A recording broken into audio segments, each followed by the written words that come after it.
Hello and welcome to World in 5. Zimbabwe's Supreme Court is today expected to rule whether the appeal by presidential aspirant Saviour Kasukuwere challenging a High Court ruling disqualifying him from contesting the August 23 election should be heard urgently. Kasukuwere remains on the ballot until the appeal is heard. The decision by the High Court last week that Mr. Kasukuwere was no longer a voter and therefore could not contest any election was stayed after he filed his appeal with the Supreme Court. Harare lawyer Mr. Lovedale Mangwana, who brought the original suit, wants the appeal heard as a matter of urgency. ZTN Prime is keeping tabs on the case and will be giving updates as the day goes.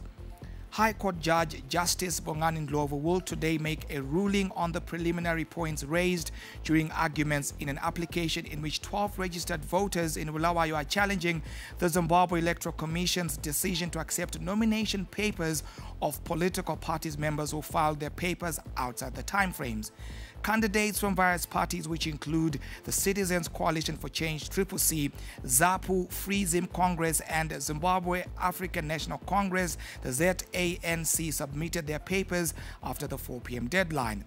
12 urgent chambers applications for declaratory order were recently filed at the Bulawayo High Court by registered voters in Bulawayo. Cheda and Cheda Associates is representing all the applicants. They are challenging ZEC's decision to accept the nomination papers after the deadline and want the aspiring MPs disqualified.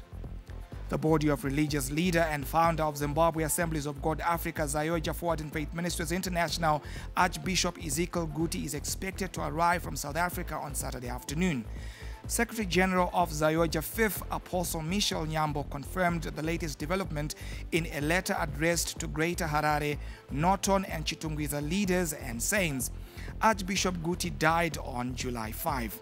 And the past fortnight, tributes have been pouring in from celebrities, politicians, business leaders, clergymen and other influential figures in Zimbabwe and the rest of the world.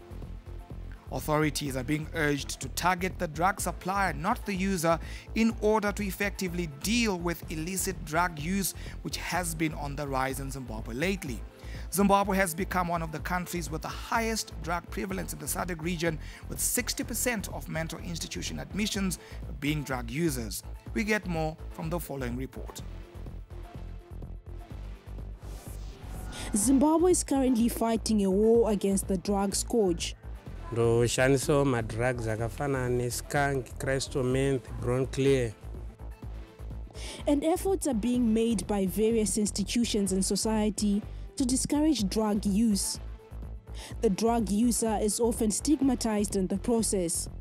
Ndokusangana ndikanga kushorwa akandosangana nako mustreet nekusatrustwa mandofamba mudzimba. Those recovering from drug use say such labeling and discrimination discourages many from seeking help.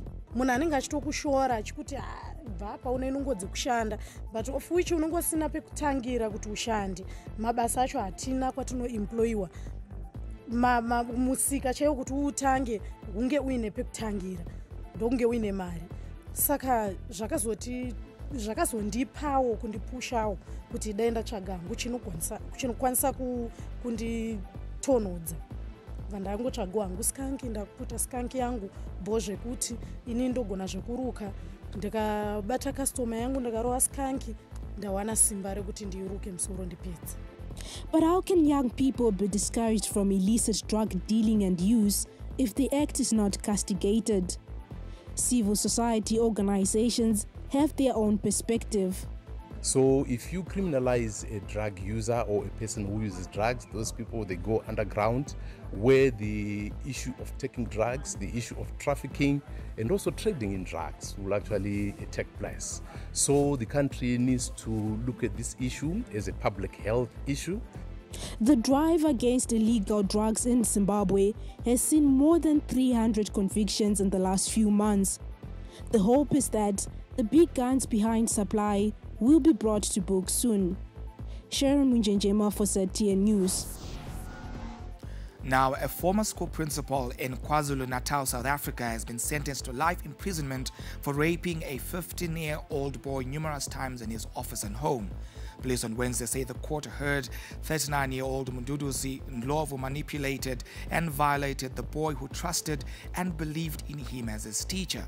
Investigations proved that on one afternoon in 2018, the principal asked the boy to assist him in his office, and inside the office, the convicted rapist became aggressive and raped the victim. He would sometimes fetch him from home and drive with him to his place of residence in the Bekozolo area, where he would rape him. That's all we had for you on World in 5.